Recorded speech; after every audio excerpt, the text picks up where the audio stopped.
लोगों का कहना है कि जैसे गौतम जी ने जो फसल बोई थी आप उसको काट रहे हैं, क्या कहना चाहेंगे? देखिए, ये जो लसाड़िया क्षेत्र है ये भारतीय जनता पार्टी से शुरू से जुड़ा हुआ है और दिवंगत विधायक महोदय का तो इस क्षेत्र से इतना गहरा जुड़ाव था कि इस पूरे क्षेत्र को एक परिवार के रूप में वो साथ में लेके चले। तो निश्चित तौर पर जनता इस बात को मानती है और इसलिए दिवंगत विधायक महोदय के प्रति जो उनकी निष्ठा और समर्पण है तो वो समर्पण आज मेरे साथ भी जुड़ा हुआ है। यदि आप धरियावद में विधायक बनकर आते हैं तो किस तरह से इस क्षेत्र का विकास करना चाहेंगे? आज मैं ग्रामीण क्षेत्रों में जा रहा हूँ तो बहुत जगह मूलभूत जो समस्याएं हैं, जो मूलभूत आवश्यकताएं हैं, जो बिजली, पानी, सड़क की है, जो कस्बे बड़ी संख्या में है वहाँ तक के पहुँच गए, लेकिन आज भी पूरा ट्राइबल क्षेत्र है और छोटी छोटी आबादी है पूरे गांव क्षेत्र में। तो उन जगह तक कहीं कहीं ये समस्याएं हैं, अभी सारी सुविधाएं नहीं पहुँच पाई है। तो हमारा लक्ष्य रहेगा कि विधानसभा क्षेत्र की प्रत्येक जनता तक ये सारी सुविधाएं उपलब्ध हो। नमस्कार धरियावद, आज हम धरियावद विधानसभा में हैं और धरियावद विधानसभा का जो माहौल है और यहाँ के जो प्रत्याशी हैं उनसे रूबरू हो रहे हैं। हमने लोगों से भी बातचीत की है, हम प्रत्याशियों से भी मिल रहे हैं। क्या कुछ उनके विचार है और किस तरह से इस धरियावद विधानसभा में जो विकास की बातें की जा रही है उसको लेकर यहाँ पर जो प्रत्याशी है उनकी क्या सोच है और किस तरह से जो वो लोग ग्राउंड लेवल पर जब जा रहे हैं, लोगों से मिल रहे हैं तो लोगों का क्या विचार है, कुछ तरह से लोग इनसे आशा कर रहे हैं। बहुत सारी बातचीत अभी हम करने वाले हैं। तो सबसे पहले मैं कांठल की आवाज़ डिजिटल मंच पर यहाँ पर जो धरियावद विधानसभा है उनके जो भाजपा प्रत्याशी है कन्हैयालाल मीणा जी, उनका स्वागत करता हूँ। बहुत बहुत स्वागत है सर आपका। धन्यवाद। मैं कन्हैयालाल मीणा, भारतीय जनता पार्टी विधानसभा धरियावद से प्रत्याशी हूँ।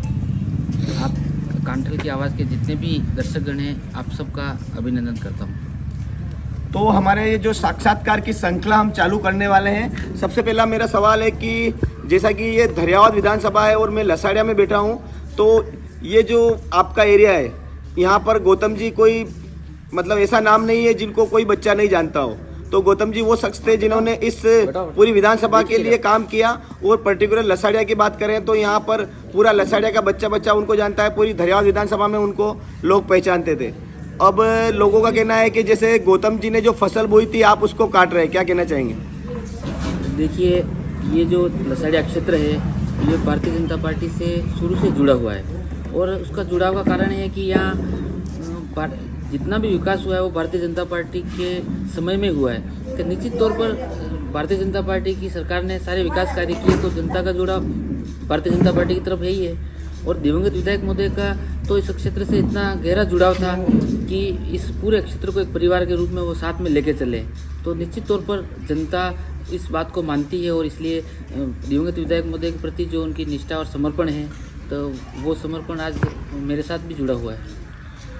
2.5 लाख वोटों की ये विधानसभा है और लगभग आधे पुरुष और आधे महिलाओं का जो यहाँ पर संख्या देखी जा रही है। तो आप जब यहाँ पर धरियावद विधानसभा में घूम रहे हैं तो लोग आपसे क्या आशा कर रहे हैं, किस तरह से लोगों की आपसे अपेक्षा है? यदि आप धरियावद में विधायक बनकर आते हैं तो किस तरह से इस क्षेत्र का विकास करना चाहेंगे? आज मैं ग्रामीण क्षेत्रों में जा रहा हूँ तो बहुत जगह मूलभूत जो समस्याएं हैं, जो मूलभूत आवश्यकताएं हैं, जो बिजली, पानी, सड़क की है, जो कस्बे बड़ी संख्या में है वहाँ तक के पहुँच गए, लेकिन आज भी पूरा ट्राइबल क्षेत्र है और छोटी छोटी आबादी है पूरे गांव क्षेत्र में। तो उन जगह तक कहीं कहीं ये समस्याएं हैं, अभी सारी सुविधाएं नहीं पहुँच पाई है। तो हमारा लक्ष्य रहेगा कि विधानसभा क्षेत्र की प्रत्येक जनता तक ये सारी सुविधाएं उपलब्ध हो। उसके लिए जो भी प्रयास करना पड़ेगा राज्य सरकार से, केंद्र सरकार से, जो भी योजनाएं होगी किसी योजना के माध्यम से या स्पेशल पैकेज के माध्यम से भी करवाना पड़े, लेकिन मेरे पूरा टारगेट रहेगा कि मेरे कार्यकाल में विधानसभा की प्रत्येक जनता तक ये सारी मूलभूत आवश्यकताएं पहुँचे। तो जैसा कि आप दावा कर रहे हैं कि विधानसभा क्षेत्र में आप सारी सुविधाएं देंगे, परंतु जैसे मैं भी यहाँ पर पहुँचा हूँ तो धरियावद से जब हम लसाड़िया पहुँचे हैं तो मार्ग में सड़क पर काफ़ी अव्यवस्थाएं देखी गई, काफ़ी गड्ढे देखे गए। लोगों ने यहाँ पर जो जिस तरह से लोग यहाँ पर रहते होंगे तो उनको भी परेशानियों का सामना करना पड़ता होगा। सड़क, पानी और बिजली ये लोगों की मूलभूत आवश्यकता होती है और जब एक नेता उनको पूरी नहीं कर पाता है तो लोगों का गुस्सा होना भी लाजमी होता है। तो यहाँ पर जो इन सड़कों की स्थिति, इसको लेकर क्या कुछ खास योजना, यदि आप जीत कर विधानसभा में आते हैं तो इन सड़कों के सुधार के लिए क्या किया जाएगा? देखिए, आप जिस सड़क की बात करें लसाड़िया धरियावद, उसको आप देखते हुए आए हैं। इस सड़क का शिलान्यास 2018 से पूर्व में जब वसुंधरा जी की सरकार थी उस समय हमारे दिवंगत विधायक महोदय के हाथों हुआ और ये काम प्रारंभ भी हो गया। उसके बाद वन विभाग की कुछ समस्याओं की वजह से काम रुक गया, लेकिन पिछले 5 वर्ष में ये एनओसी अटकी हुई है और बीच में दिवंगत विधायक महोदय ने प्रयास भी किया और उसके बाद उनका निधन हो गया। उसके बाद वर्तमान विधायक महोदय ने कोई प्रयास नहीं किया और वो सड़क आज ऐसी तैसी पड़ी है। जबकि स्थानीय वर्तमान विधायक महोदय चाहते तो इस फॉरेस्ट की एनओसी को क्लियर कराकर इस काम को प्रारंभ करवा सकते थे, लेकिन उन्होंने कोई प्रयास नहीं किया और यही स्थिति अमूमन पूरे विधानसभा क्षेत्र में है। और जो भी सड़कें अभी जो बन रही है और बड़ी बनी हुई है वो सारी सड़कें केंद्र सरकार की प्रधानमंत्री ग्राम सड़क योजना की है, इसमें राज्य सरकार का कोई योगदान नहीं है। तो सड़कों का जो काम है वो केंद्र सरकार की योजना से ही हो रहा है। बाकी राजस्थान सरकार तो की स्थिति इतनी खराब है कि जो पुरानी सड़कें बनी हुई है उनको भी सही नहीं करवा पा रही है। तो धरियावाद जी जो विधानसभा है, आप बता रहे हैं कि कांग्रेस के विधायक ने यहाँ पर सड़कों को लेकर कोई काम नहीं किया और उसके चलते लोगों को परेशानी हो रही है। आप और क्या चीज़ें देखते हैं कि यदि एक विधायक मान लो जो बनता है तो यदि जैसे उसके द्वारा जो काम किए जाते हैं सड़क, पानी और बिजली सहित लोगों की तमाम समस्याओं का समाधान करने के लिए उसको काम करना चाहिए, और यदि वो नहीं कर पाता है तो लोगों का गुस्सा होना भी लाजमी होता है। यहाँ पर आपने बताया कि यहाँ पर सड़क का जो है वो निर्माण बरोबर तरीके से नहीं किया गया है, जिसके चलते लोगों में गुस्सा है। और आपको क्या लगता है कि जो मतलब कांग्रेस का राज रहा उसमें और क्या काम ऐसे थे जो होने चाहिए थे जो नहीं हो पाए, और यदि आप जीत कर आते हैं तो आप करने वाले हैं? देखिए, अभी उपचुनाव था, उसमें कांग्रेस के जो वर्तमान विधायक हैं महोदय हैं, इन्होंने और इनकी सरकार के सभी बड़े नेताओं ने इस पूरे क्षेत्र में हर जगह लोगों ने जो डिमांड की उन्होंने हर डिमांड के लिए यस कर दिया, आपका ये काम कर देंगे। लेकिन जो बड़ी घोषणाएं मैं आपको बताऊं, दरियाव में कृषि मंडी है, मुंगाना पारसोला जो क्षेत्र है हमारा, उसमें उन्होंने पंचायत समिति और तहसील की घोषणा की थी। वो घोषणाएं भी उन्होंने सिर्फ नायब तहसील खोलकर सिर्फ वो कोनी पे गुड़ लगाने वाला काम कर दिया। और इसके अलावा भी पूरे क्षेत्र में उन्होंने बहुत सारी छोटी मोटी घोषणाएं कर दी कि हम ये कर देंगे वो कर देंगे, लेकिन वो सारी घोषणाएं धरी की धरी रह गई और इन्होंने कोई धरातल पर काम किया नहीं। और अभी कुछ कागजों में इन्होंने जो घोषणाएं कर दी और उन काम को प्रारंभ करने का प्रयास किया, वो भी काम सारे अटके हुए हैं। आप पूरे क्षेत्र में देखो, केवल शिलान्यास पट्टिका लगा दिए लेकिन काम कहीं प्रारंभ नहीं हुआ। तो जनता का इसमें गुस्सा है ही इस बात का कि आप सिर्फ घोषणाएं करते हैं और ये घोषणाओं का सिर्फ असर इनकी बात नहीं है, इनके ऊपर के बड़े नेता भी वही करते हैं, तो वो उनका असर इन पर भी पड़ना ही है और ये भी वही काम करते हैं। तो जिस तरह से आज दिन तक चुनाव होते आए हैं, यहाँ पर धरियावाद हो या चाहे प्रतापगढ़ हो, अभी इन दिनों बीएपी पार्टी का भी यहाँ पर वजूद देखने को मिल रहा है। और जिस तरह से भाजपा और कांग्रेस मैदान में थी, तो ये जो त्रिकोणीय संघर्ष इस बार बनने वाला है, यहाँ पर बीएपी के प्रत्याशी ने भी ताल ठोक रखी है। तो किस तरह से वहाँ पर बीएपी के प्रत्याशी की चुनौती मिल रही है और उनको किस तरह से निपटेंगे और किस तरह से जीत का परचम हम फहराने की जो बात कर रहे हैं, तो उसको लेकर क्या कोई तैयारी है? देखिए, हम चुनाव मैदान में उतरे तो सामने प्रतिद्वंदी कौन होता है उससे हमें कोई फर्क नहीं पड़ता है। हमने आज दिन तक दिवंगत विधायक महोदय ने जिस प्रकार से जनता का काम किया, उन्होंने बिना किसी राजनीतिक भेदभाव के, उसमें चाहे वो कांग्रेस को हो या अन्य किसी भी राजनीतिक दल से जुड़े हुए व्यक्ति हो, उनके पास जो भी आया उन्होंने सबका काम किया। और इसलिए दिवंगत विधायक महोदय का जो कार्यशैली थी वो सभी लोग जानते हैं और मैं भी उन्हीं की तर्ज पर काम करता आ रहा हूँ और आगे भी करूँगा। ठीक है, सामने सभी राजनीतिक महत्वाकांक्षा रखते हैं और सभी अपना अपना प्रयास करते हैं। बीएपी पार्टी भी कोशिश कर रही है, वो भी अपना प्रयास कर रहे हैं। पिछले उपचुनाव के समय वो सेकंड स्थान पर रहे तो उनके मन में है कि हम चुनाव जीत सकते हैं, इसलिए वो भी अपना प्रयास कर रहे हैं। लेकिन आपको विश्वास रखिए कि धरियावाद विधानसभा में भारतीय जनता पार्टी एक ऐतिहासिक जीत की ओर बढ़ रही है। जैसा कि आप दावा कर रहे हैं कि भारतीय जनता पार्टी ऐतिहासिक जीत की ओर बढ़ रही है, परंतु ये उपचुनाव की बात करूं तो यहाँ पर भाजपा तीसरे नंबर पर रही थी। उसमें लोगों का मेन कारण यह रहा था कि यहाँ पर आपको टिकट नहीं मिला था। इस बार आपको भाजपा ने आपके ऊपर विश्वास जताया, आपको टिकट दिए और आपको मैदान में उतारा है। तो आप जो इस तीसरे नंबर से पहले नंबर पर भाजपा को लाने के लिए क्या कुछ खास रणनीति के तहत काम कर रहे हैं? उस समय की जो स्थितियाँ ऐसी थी कि तो टिकट काटा गया, वो एक हमारे भारतीय जनता पार्टी परिवार का निर्णय था। उस समय जो दिवंगत विधायक थे उन सबके परिवार को नहीं दिया गया, उसमें मैं अकेला नहीं था, पूरे भारतवर्ष में एक निर्णय लिया गया था। और ठीक है, उस निर्णय का हम सब ने सम्मान किया। तो कहीं न कहीं धरातल पर उसकी नाराज़गी का असर भी था। और दूसरा, उस समय सरकार कांग्रेस की थी, तो आम जनता में ये था कि 2 साल के लिए चलो इनको देख लेते हैं, सरकार कांग्रेस की है तो हो सकता है सरकार कोई अच्छा काम कर दे। और फिर सरकार के जो लोग थे उन्होंने घोषणाएं भी बहुत बड़ी बड़ी कर दी कि हम सरकार में हैं, आपका ये काम कर देंगे वो काम कर देंगे। इस प्रकार इन्होंने जिस लोगों को भ्रमित करने का काम किया, इस वजह से कहीं कि वो नुकसान हुआ।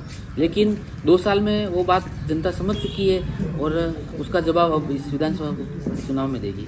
तो जैसा कि आपका कहना है कि 2 साल के लिए जो चुनाव था तो इसलिए इन्होंने जो जनता है उसने कांग्रेस को मौका दिया था और इस बार जो जनता है वो भाजपा को मौका देने वाली है।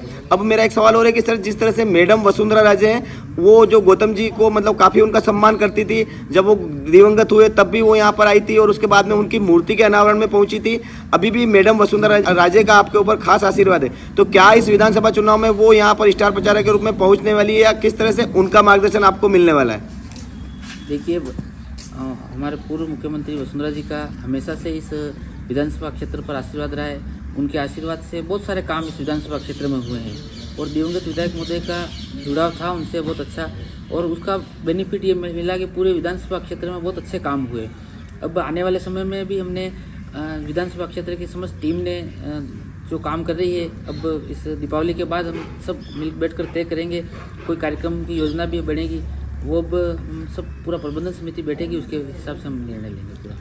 तो जैसा कि बताया जा रहा है कि मैडम राजे या भाजपा का नेतृत्व जो भी यहाँ पर पहुँचता है वो यहाँ पर भाजपा के लिए काम करेगा। फिलहाल यहाँ पर जो ये प्रत्याशी कन्हैयालाल मीणा है ये मैदान में डटे हुए हैं, लोगों से मिल रहे हैं, बातचीत कर रहे हैं, उनके पक्ष में समर्थन की अपील कर रहे हैं और यहाँ पर इनके पक्ष में मतदान हो इसके लिए लगातार काम कर रहे हैं। हमारे लगभग सभी सवालों का आपने जवाब दिया है। मैं एक और सवाल पूछना चाहता हूँ कि धरियावाद क्षेत्र की जो जनता है उसके लिए क्या कुछ संदेश है और किस तरह से धरियावाद क्षेत्र के विकास की आप जो सोच रखते हैं और जिस तरह से पार्टी ने आपको मैदान में उतारा है और लोग यदि आपके ऊपर विश्वास जताते हैं तो उनकी विश्वास को किस तरह से पूरा किया जाएगा और क्या कुछ खास संदेश धरियावाद विधानसभा क्षेत्र की जनता के नाम? मेरा धरियावाद विधानसभा क्षेत्र की समस्त जनता जनार्दन से यही निवेदन है कि राजस्थान में आप सभी देख ही रहे कि राजस्थान में भारतीय जनता पार्टी की सरकार बनने जा रही है और आप सभी धरियावाद विधानसभा से भी मुझे विजय कर भेजेंगे। तो मैं आप सबको विश्वास दिलाता हूं कि निरंतर आप सभी की सेवा में मैं पूरा तन मन धन से लगा रहूँगा। साथ ही क्षेत्र के विकास के लिए भी मैं जितना प्रयास हो सकेगा करूँगा और क्षेत्र के विकास में कोई कमी नहीं आने दूंगा। आप सभी से मेरा यही निवेदन है कि आप सब अपना आशीर्वाद पूरा मेरे पर बनाए रखें। एक सवाल और था कि सर, यहाँ पर विकास और जो रोजगार की बात करें तो रोजगार के कोई साधन यहाँ पर नहीं देखे जा रहे हैं, तो यदि आप विधानसभा में चुनकर आते हैं तो रोजगार के लिए क्या कुछ खास किया जाएगा? देखिए, रोजगार की समस्या बिल्कुल यहाँ है। यहाँ के बाद हमारे जितने भी विधानसभा क्षेत्र के बहुत सारे लोग हैं जो बाहर काम कर रहे हैं, गुजरात और अन्य राज्यों में, तो निश्चित तौर पर इसके लिए कोई बैठकर हम प्लानिंग करेंगे और राज्य सरकार से मांग करेंगे कोई ऐसी बड़ी औद्योगिक इकाई इस क्षेत्र में स्थापित हो, क्योंकि माइनिंग का काफ़ी एरिया डेवलप है अपने इस क्षेत्र में, तो उससे रिलेटेड कोई भी बड़ी इकाई यहाँ लगे जिससे यहाँ के आम जनता को उस रोजगार मिले। और प्रयास करेंगे हम पूरा। राज्य सरकार भारतीय जनता पार्टी की बन रही है तो हमारी सरकार के जितने भी बड़े लोग हैं उन सबसे बात करके विधानसभा क्षेत्र के लिए कोई बड़ी सौगात लाने का पूरा प्रयास करेंगे। तो ये थे कन्हैयालाल मीणा, भाजपा के प्रत्याशी जिन्होंने अपनी बात कही है, अपने विचार रखे हैं और किस तरह से 3 दिसंबर को जो मतदान की पेटियां खुलेगी उसके बाद में ये जो जीत का दावा कर रहे हैं, उसके बाद में यहाँ पर जो धरियावाद का विकास किया जाएगा उसको लेकर इन्होंने अपनी बात कही है। लगातार कांटेल की आवाज़ डिजिटल से जुड़े रही है और हमारा जो हमारा खास सवाल है कि धरियावाद ये जो पूरी विधानसभा क्षेत्र है उस क्षेत्र की जनता के लिए क्या कुछ खास मैसेज देना चाहेंगे? यहाँ पर आप यहाँ जो लोग आपको समझते हैं, आपको जानते हैं, आपके विचारों को जानते हैं, आपकी बोली को जानते हैं, तो उनके लिए क्या कुछ खास संदेश है? मेरा तो धरियावाद विधानसभा की समस्त जनता जनार्दन से यही निवेदन है कि आप सभी जनता जनार्दन मेरे पर पूरा विश्वास व्यक्त करें। मैं दिवंगत विधायक महोदय स्वर्गीय श्री गौतम लाल जी मीणा ने जिस प्रकार से पूरे विधानसभा क्षेत्र को एक परिवार के रूप में साथ में लेकर चले, मैं भी उन्हीं की तर्ज पर आप सबके बीच में रहते हुए आप सबको साथ में लेते हुए काम करूंगा और इस विधानसभा क्षेत्र के सर्वांगीण विकास के लिए मैं दिन रात मेहनत करूंगा और आप सबके के लिए विकास के मामले में कोई कमी नहीं आने दूंगा। यही आप सबको विश्वास दिलाते हुए आप सबसे आशीर्वाद की उम्मीद करता हूँ। बहुत बहुत धन्यवाद। मनोज राठौड़, कांटेल की आवाज़, प्रतापगढ़।